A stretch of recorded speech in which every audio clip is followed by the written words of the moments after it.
Hello, today we are going to study business studies chapter international business. So,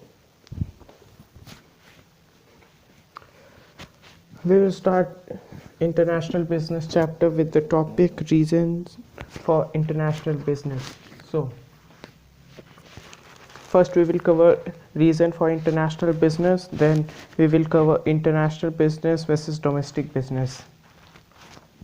So, first, reason behind international business. First point is country cannot produce everything at cheap, as there is unequal distribution of natural resources in each country.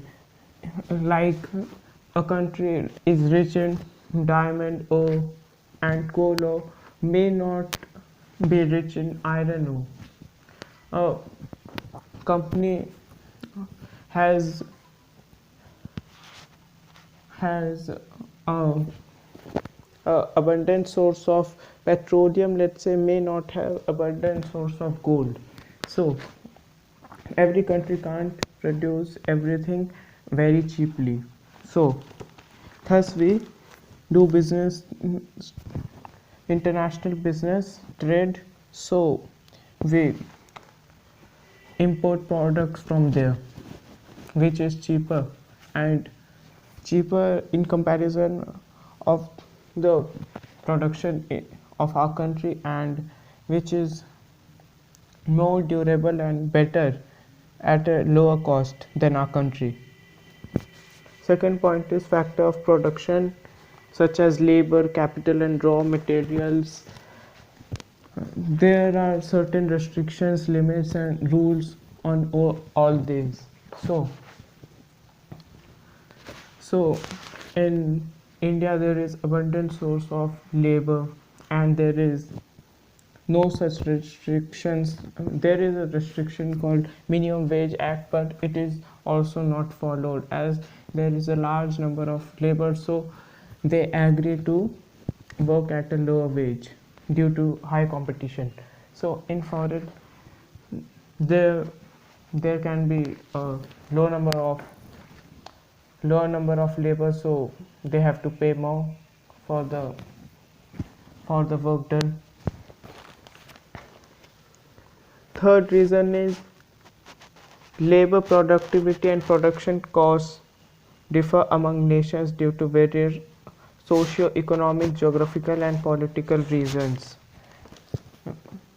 Like there can be some rules that a labor will work only for 8 hours in a day, or some worker policy like in China, Muslims are not allowed to celebrate Ramadan and fast for the day, as the Chinese government thinks that fasting for a day result in lower productivity.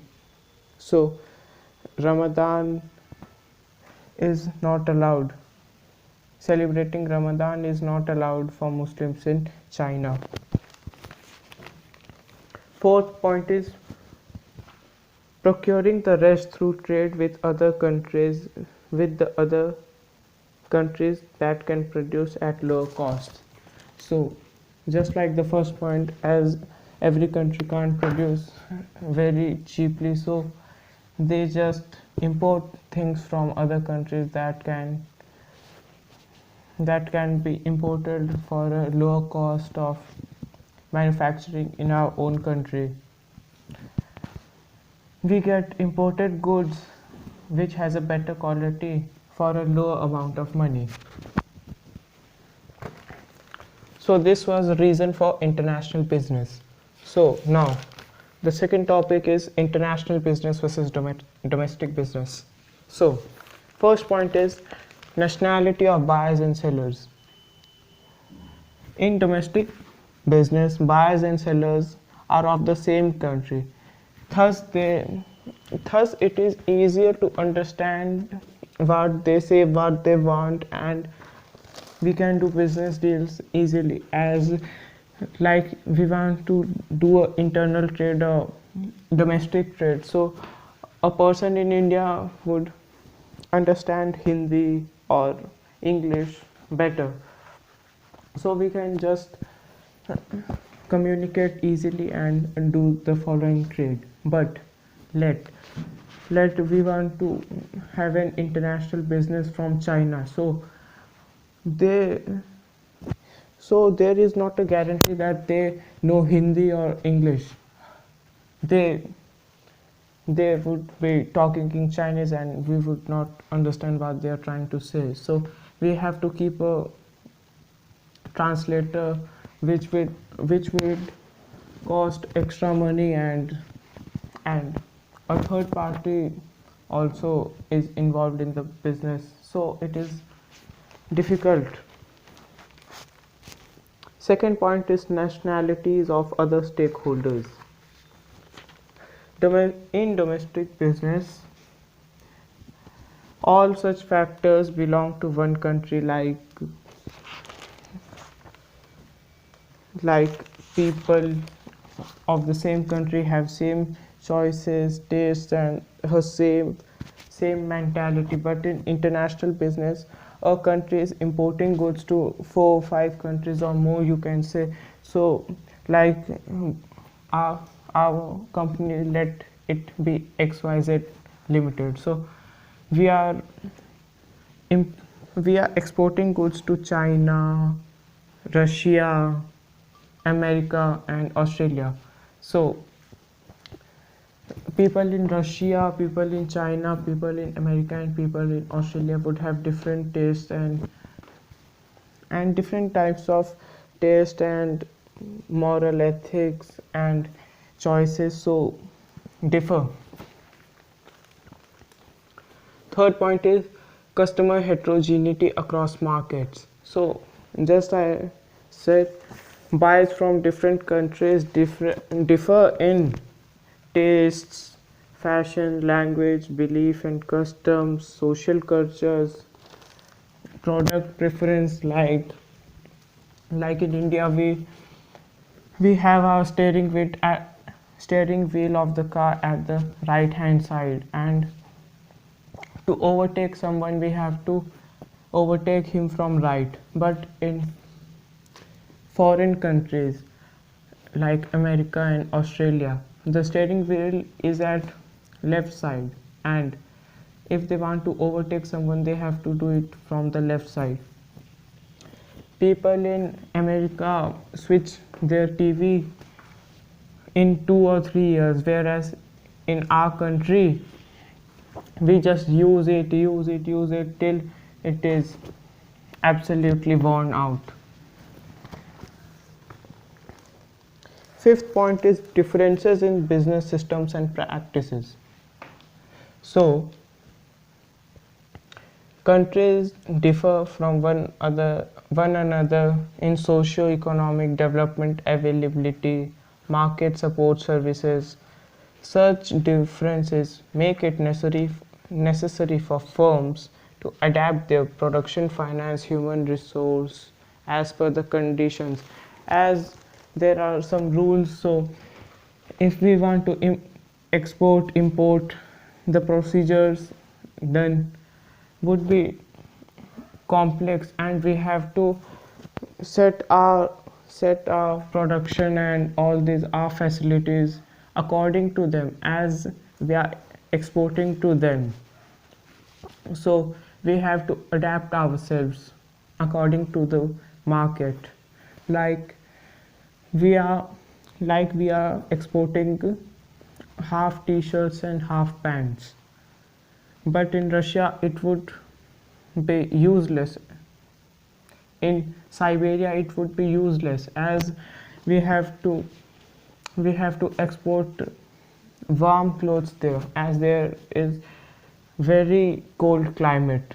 So we have to adapt ourselves according to the conditions